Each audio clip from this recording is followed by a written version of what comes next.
तो आदाब, नमस्कार, गुड इवनिंग, सत श्री अकाल। एक बार फिर आप तमाम लोगों का स्वागत है क्राइम तक की कहानी की इस एपिसोड में। उम्मीद है पूरी फैमिली अच्छी होगी। आज सुबह 11:08 पर सुप्रीम कोर्ट से वो फैसला आया जिस फैसले को लेकर कई दिनों से हम सभी ने अपनी नज़रें बनाए हुए थे। सुशांत सिंह राजपूत की मौत के मामले की जांच कौन करेगा। सुप्रीम कोर्ट ने पहले अपना ऑर्डर जो है वो रिजर्व रखा हुआ था और आखिरकार कल देर रात लिस्ट में शामिल हुआ ये सुनवाई और 11 बजे का आज वक्त दिया गया। 11:08 पे करीब 34 पन्नों का फैसला था, वो उसका जो मेन पार्ट है वो पढ़कर सुनाया और ये मामला आखिरकार सीबीआई को सौंप दिया गया। मैं जो आपको कल या परसों 2-3 दिन से कह रहा था, जिस तरीके से दो राज्यों की पुलिस को लेकर ये छीछा लेदर हुई, ये झगड़ा हो रहा था, ये लड़ाई हो रही थी, उसके बाद ये बहुत ज़रूरी था कि इस मामले की जांच एक पुलिस से लेकर न्यूट्रल एजेंसी को दिया जाए जिसका ना कोई बिहार से वास्ता हो ना महाराष्ट्र से। और वही हुआ, सुप्रीम कोर्ट ने वही किया। क्योंकि अगर ऐसे हालात में सुप्रीम कोर्ट मुंबई पुलिस के पास ही ये जांच कंटिन्यू रखने देने का फैसला सुनाती तो मुझे लगता है उसका कोई फ़ायदा नहीं होता, इसलिए कि मुंबई पुलिस जो भी अपनी जांच रिपोर्ट देती उसको लोग उस पर यकीन नहीं करते। तो संस्था पे या फोर्स पे यकीन बना के रखना बहुत ज़रूरी है और इस यकीन को बहाल करने के लिए ही सीबीआई ने ये कहा कि सुप्रीम कोर्ट को इस में कहा गया कि सीबीआई को इस मामले की जांच करनी चाहिए। 3-4 चीज़ें थी और इसमें अब क्या होगा, सीबीआई कैसे इस केस को लेगी और सीबीआई के सामने क्या क्या चुनौतियां हैं और सीबीआई के सामने सबसे बड़ी बात है कि किन किन लोगों के ज़रिए वो सच्चाई सामने ला सकती है, वो सारी चीज़ें आगे बताऊंगा।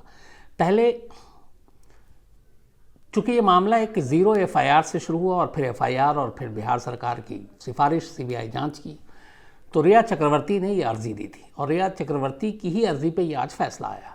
उसमें उन्होंने ये कहा था कि चूंकि केस मुंबई में चल रहा है तो बिहार सरकार ने जो एफआईआर दर्ज की है वो इलीगल है, उसको खारिज करना चाहिए या उस एफआईआर को 0 एफआईआर में कन्वर्ट करके उसको मुंबई पुलिस को ट्रांसफ़र कर देना चाहिए। ये उनकी दलील थी। अब कोर्ट को इस पर सुनवाई करनी थी।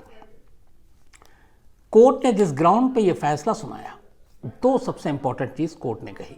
एक, कोर्ट का ये कहना था कि जब बिहार में ये एफआईआर दर्ज हुई तब मुंबई में कोई एफआईआर दर्ज नहीं थी, पहली चीज़। दूसरी चीज़ ये कि मुंबई पुलिस ने जब कोई एफआईआर ही दर्ज नहीं किया और सिर्फ एडीआर पे ही वो अब तक की जांच आगे बढ़ा रही है, एक्सीडेंटल डेथ रिपोर्ट जो होती है, तो उसमें करीब 56 लोगों से पूछताछ की लेकिन कोई एफआईआर दर्ज नहीं है।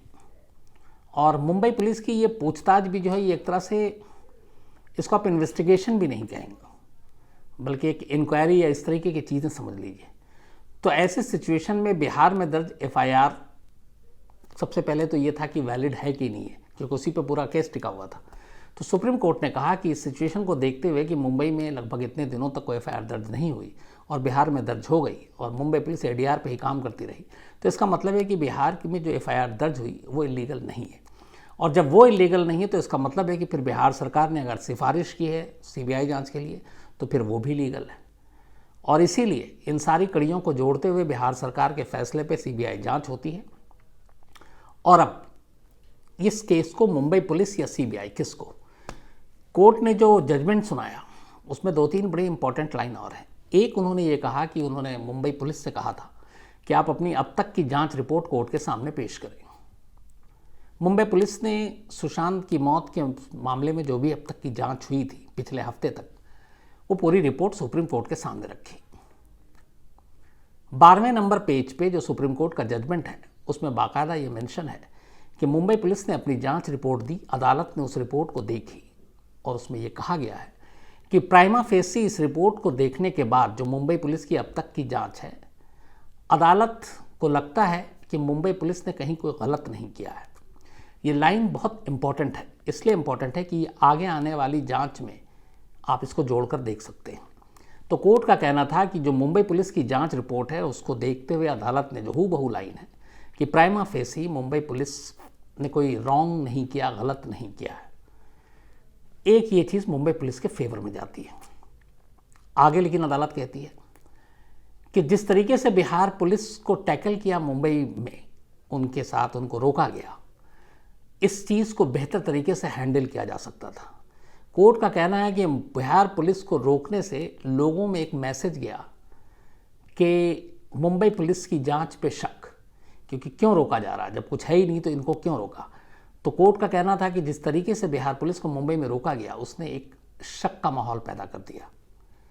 ऐसे में आर्टिकल 174 का राइट का इस्तेमाल करते हुए, और चूंकि दोनों तरफ से आरोप प्रत्यारोप चल रहा है, बिहार की तरफ से भी महाराष्ट्र की तरफ से भी, और इसको पॉलिटिकल भी बनाने की बातें इल्ज़ाम लगाए जा रहे हैं, तो इन सारी चीज़ों को देखते हुए, दो राज्यों की पुलिस की लड़ाई को देखते हुए, और मुंबई में जिस तरीके से बिहार पुलिस को रोका गया, उसके बाद जो शक का माहौल बना जांच को लेकर, उसको देखते हुए ये अदालत आर्टिकल 174 का इस्तेमाल करते हुए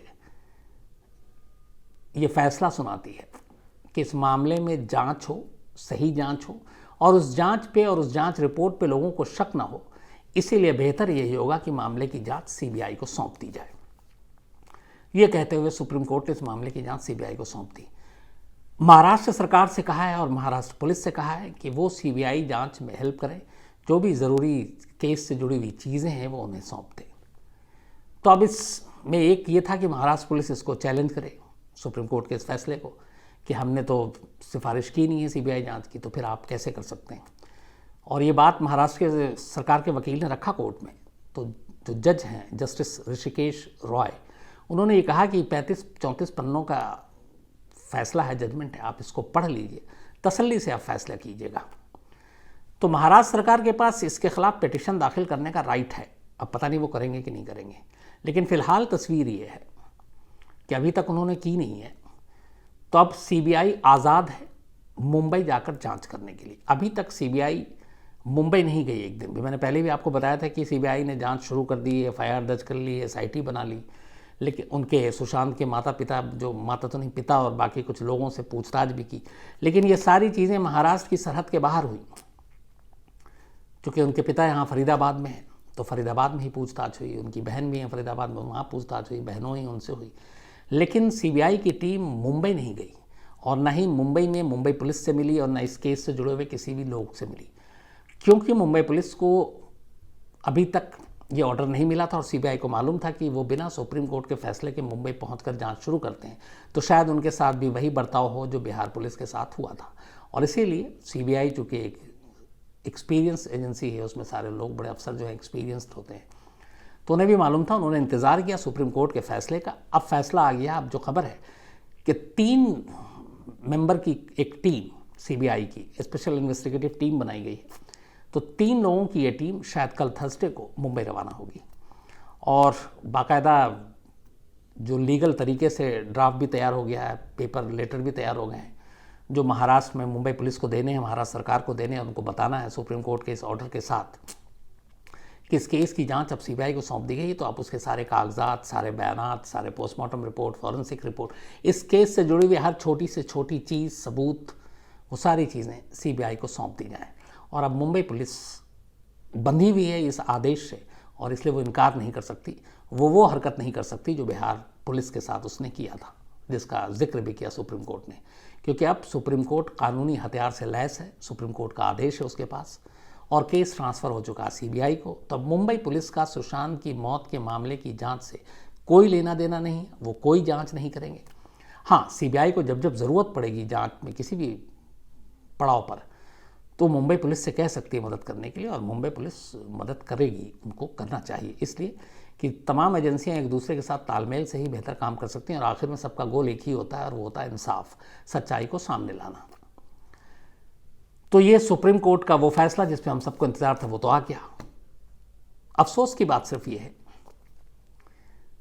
कि 66 डेज, 66 दिन बीत गए सुशांत सिंह राजपूत की मौत को। 14 जून को मौत हुई थी, और आज है 19 अगस्त। 66 डेज पूरे हो गए।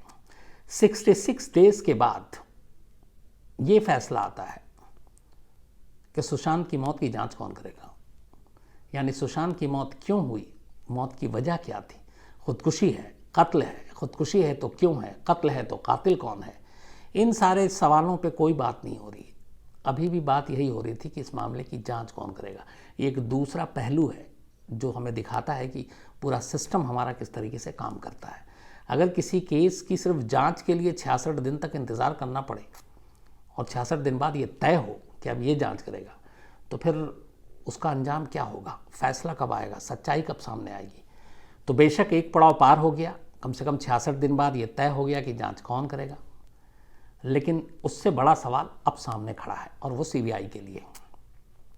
और सीबीआई को अपनी साख भी बचानी है, क्योंकि इस केस से सभी लोग जुड़े हुए हैं, पल पल की चीज़ों पे लोग नज़र रखे हुए हैं, और जिस तरीके से एक मुहिम चली उस पर भी लोगों की नज़र है, और सीबीआई को भी इन चीज़ों का एहसास है। तो अब सीबीआई के ऊपर दोहरी जिम्मेदारी, एक सच्चाई तो सामने लाना ही लाना, और दूसरा सच्चाई जल्दी सामने लाना, क्योंकि देर से किया हुआ इंसाफ भी इंसाफ नहीं होता है। तो अब सवाल ये है कि सुशांत सिंह मौत का सच जो है वो क्या है। क्या अगले 3 महीनों में हमें पता चलेगा, अगले 6 महीनों में पता चलेगा, साल में पता चलेगा, या फिर सालों बाद पता चलेगा? ये सबसे बड़ा सवाल है। अब देखना यह है कि सीबीआई इसमें कितनी जल्दी और कितनी तेज़ी से काम करती है। सीबीआई की पूरी लिस्ट है, सीबीआई किस तरीके से अब काम करेगी, थोड़ा सा आपको वो ब्रीफ कर देता हूँ। अभी तक मुंबई पुलिस जांच कर रही थी, अब मुंबई पुलिस से सबसे पहले जाकर वो ऑफिशियली कागज़ और सारे सबूत लेंगे, उन चीज़ों को वो देखेंगे, जिन जिन लोगों के बयान दर्ज हुए उन बयान को देखेंगे। उनमें रिया चक्रवर्ती का भी बयान है, उनमें रिया चक्रवर्ती के भाई का भी बयान है, जो स्टाफ है सुशांत के उनका भी बयान है, जो दोस्त है सिद्धार्थ बिठानी उसका भी बयान है। ये सारी चीज़ें देखेंगे। इसके अलावा सीबीआई को अगर लगता है कि सुशांत की मौत का दिशा की मौत से कोई कनेक्शन है, तो वो फिर इस कनेक्शन को अगर कोई भी एक बुनियाद पड़ती है तो सुशांत का केस अलग है और दिशा का केस अलग है। ये फैसला जो सीबीआई को आज दिया है सुप्रीम कोर्ट ने कि आप जांच करेंगे, ये सुशांत केस के लिए है, दिशा सालियान केस के लिए नहीं है। लेकिन जिस वक्त सीबीआई को ये एहसास होगा कि इन दोनों मौत में कोई कनेक्शन है, वो दिशा के मौत के भी मामले की जांच कर सकती है, बस उसे कोर्ट की इजाज़त चाहिए होगी। और उसका बड़ा आसान सा तरीका है कि इन दोनों केस में कोई कनेक्शन है और इसीलिए हमें उस केस की भी जांच करनी है। तो फिर दिशा से जुड़े हुए भी सारे केस मुंबई पुलिस को सीबीआई को सौंपने पड़ेंगे। तो पहले मुंबई पुलिस से वो सारे सबूत लेगी सीबीआई की टीम, उन सबूतों के बाद उस पर वो रिसर्च करेंगे। पोस्टमार्टम रिपोर्ट में क्या है, फॉरेंसिक में क्या है, जो आई विटनेस थे वहाँ पे 14 जून को घर में, उस घर में उनके बयान क्या हैं, रिया चक्रवर्ती ने क्या बयान दिए हैं, इन सारे बयानों को देखने, सुनने, समझने के बाद फिर जो बाकी सबूत हैं, जो वीडियो के एविडेंस हैं, जो ओरल एविडेंस हैं, जो बाकी चीज़ें हैं, बैंक डिटेल्स हैं, क्योंकि इस एफआईआर की एक बुनियाद 15 करोड़ भी है, तो वो फाइनेंशियल एंगल भी है। इन सब को देखने, पढ़ने, सुनने, समझने के बाद फिर सीबीआई तय करेगी कि वो एक एक कर किन किन लोगों से पूछताछ करेगी। इनमें से पहले जो खबर वही है कि 6 लोगों से शुरुआत में जो सीबीआई अपनी जांच शुरू करेगी, 6 लोगों से पूछताछ करेगी वो शुरुआत में। पेरेंट्स के बयान दर्ज हो चुके हैं, ये 6 वो होंगे जो सुशांत के एक तो स्टाफ हैं, इसके अलावा सुशांत के दोस्त सिद्धार्थ पिठानी जो घर में मौजूद था, और एक अहम कड़ी रिया चक्रवर्ती, जिनके नाम पे नामजद एफआईआर दर्ज है, और उनके पेरेंट्स। चूँकि इस पूरे एफआईआर में रिया चक्रवर्ती, उनके माँ बाप, भाई और एक उनकी दोस्त, इन लोगों के नाम हैं, और सभी के खिलाफ सेक्शन 306 है, अबेटमेंट टू सुसाइड, खुदकुशी के लिए उकसाने का मामला। तो इन लोगों से पूछताछ होगी। इन लोगों से पूछताछ, बाकी लोगों से पूछताछ और मुंबई पुलिस से मिले सारे सबूत, दस्तावेज को देखने के बाद फिर सीबीआई तय करेगी कि इस मामले में गिरफ्तारी होनी चाहिए कि नहीं। जो सीबीआई सोर्सेस से हम लोगों की बात हुई, उनका ये कहना कि उन्हें कोई जल्दबाजी नहीं है किसी को गिरफ्तार करने के लिए, क्योंकि ये मामला हर एक की नज़र में हाई प्रोफाइल है, और बिना सबूत के किसी को गिरफ्तार करने का मतलब है अदालत में अपनी भत पिटवानी। तो ऐसा कोई काम वो नहीं करेंगे जल्दबाजी में। जब तक उन्हें लगेगा कि पुख्ता तौर पर उनके पास सबूत है, तभी वो कदम आगे बढ़ाएंगे। यहाँ एक कानूनी अड़चन और है। चूँकि एफआईआर बिहार में है, बुनियाद वहीं से सीबीआई जांच की पड़ी और बिहार सरकार ने इसकी सिफारिश की है, तो एक चीज़ ये हो गई अब कि जैसे सीबीआई की टीम मुंबई जाएगी तो उसे मुंबई और पटना के बीच में बार बार भागना पड़ेगा। उसकी वजह यह है कि अब जो ज्यूरिसडिक्शन है, सीबीआई मुंबई में जो भी करेगी तो वो मुंबई की सीबीआई अदालत से उसका कोई लेना देना नहीं है। उसको अपनी हर रिपोर्ट, हर इजाज़त, हर परमिशन पटना की अदालत से लेना पड़ेगा। उसकी वजह यह है कि पटना में एफआईआर दर्ज हुई और पटना के ज़रिए ही सीबीआई की सिफारिश हुई। तो सपोज़ अगर सीबीआई को कल को मुंबई में रिया चक्रवर्ती के घर पे रेड मारनी है, तलाशी लेनी है, तो उनको सर्च वारंट मुंबई से नहीं, पटना की अदालत से लेना पड़ेगा, और पटना में अर्जी देनी पड़ेगी कि मुझे रिया चक्रवर्ती के घर की तलाशी लेनी है, तो आप मुझे सर्च वारंट दें। तो फिर वो एक पटना से लेकर तब वो मुंबई जाएंगे। मान लीजिए कि किसी को गिरफ्तार किया मुंबई में, सपोज रिया चक्रवर्ती को के खिलाफ सबूत मिलता है और मुंबई पुलिस गिरफ्तार कर लेती है, तो भी उसको पटना लाना पड़ेगा कोर्ट में पेश करने के लिए। जिस चीज़ से रिया चक्रवर्ती भाग रही थी कि ये 0 एफआईआर कर दें, केस मुंबई में है, इंसिडेंट मुंबई में हुआ है तो पटना में क्यों, लेकिन उस चीज़ों से अब भी नहीं वो बची, इसलिए कि ज्यूरिसडिक्शन कोर्ट का पटना है। तो अगर रिया चक्रवर्ती 1% को मान ले गुनहगार साबित होती, सीबीआई को शक होता है जो भी वजह से, और वो उनको गिरफ्तार करती, तो मुंबई का सिर्फ इतना रोल होगा कि मुंबई की किसी अदालत में रिया चक्रवर्ती को पेश कर उसका ट्रांजिट रिमांड लेना होगा कि ये हमें इन केसों में चाहिए और इन्हें हमें पटना की अदालत में पेश करना है। तो मुंबई में ट्रांजिट रिमांड लेंगे लेकिन लाएंगे पटना। तो कुल मिलाकर चाहे तलाशी हो, सर्च वारंट निकलवाना हो, किसी को गिरफ्तारी करनी हो, ये सारी चीज़ों में सीबीआई को पटना ही आना पड़ेगा।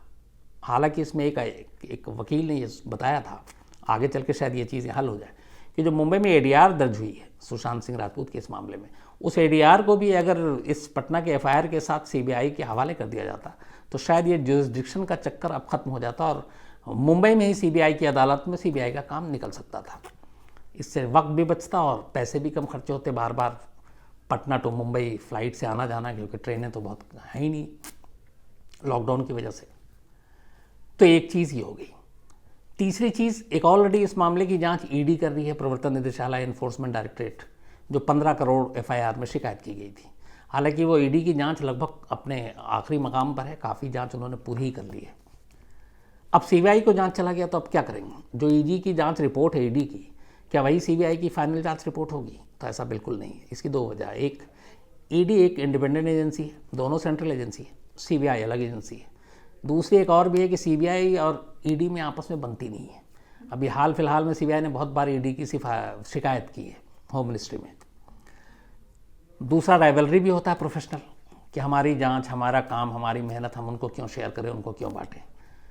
तो सीबीआई के पास अपना एक इकोनॉमिक जो इससे पैसे से सारी चीज़ें जुड़े हुए जो क्राइम होते हैं, उनके पास एक्सपर्टाइज हैं, इसके एक्सपर्ट्स हैं उनके, और एक पूरी एक डिपार्टमेंट है।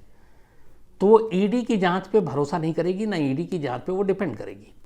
सीबीआई अपनी तरफ से इस फाइनेंशियल लेन देन हेर फेर जो 15 करोड़ की बात हो रही है, वो उसकी खुद जांच करेगी, और जो उनकी रिपोर्ट होगी वही उनकी अपनी फाइनल रिपोर्ट होगी। ईडी 1% को मान लीजिए कि रिया चक्रवर्ती को दोषी मानती है, तो ज़रूरी नहीं है कि सीबीआई माने। ईडी मान लीजिए रिया चक्रवर्ती को क्लीन चिट दे देती है, तो भी ज़रूरी नहीं है कि सीबीआई ईडी की इस बात को माने। तो यहाँ पे ये भी है कि ईडी से भी कोई लेना देना नहीं। ईडी की रिपोर्ट अपनी आप, जांच अलग चल रही है, सीबीआई की अलग। लेकिन हाँ, एक जगह पे मामला फंस सकता है। मान लीजिए इस जांच के दौरान अभी तक 2-3 बार रिया चक्रवर्ती से ईडी पूछताछ कर चुकी है और ईडी को लग जाए, को प्रूफ सबूत मिल जाए कि इस पैसे के हेरफेर में रिया चक्रवर्ती गुनहगार है, और ईडी उन्हें गिरफ्तार कर ले। तो गिरफ्तार करने के बाद एक तो ये होगा कि कुछ दिन वो ईडी की हिरासत में रहेंगी, दूसरा फिर वहाँ से निकलने के बाद हो सकता है जुडिशियल कस्टडी में, यानी कि जेल, न्यायिक हिरासत में। अब ऐसी सूरत में रिया चक्रवर्ती से पूछताछ करने के लिए सीबीआई को कोर्ट जाना पड़ेगा ताकि इजाज़त ले सके। ये उस सिचुएशन में जब अगर ईडी मान लीजिए गिरफ्तार करती है तो यहाँ पे ये पेच फंस सकता है। तो कुल मिलाकर अब सीबीआई के पास जांच है, सीबीआई मामले की जांच कर रही है। अब यही देखना है कि सच्चाई कब आती है, और सीबीआई को जो जांच करनी है वो सिर्फ 2 से 3 चीज़ें हैं। सुशांत की मौत का सच क्या है, ये खुदकुशी ही है या फिर कत्ल है?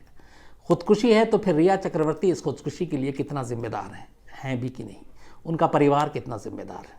इस खुदकुशी का कोई तार बॉलीवुड इंडस्ट्री से तो नहीं जुड़ता है, नेपोटिज्म का कोई मतलब तो नहीं है, फिल्म इंडस्ट्री या फिल्मी करियर की वजह से तो कोई ऐसी चीज़ नहीं है। सुशांत वाकई डिप्रेशन के शिकार थे या उनको डिप्रेशन का शिकार बनाया गया, वो बीमार थे या उनको बीमार किया गया, ये सारी चीज़ें।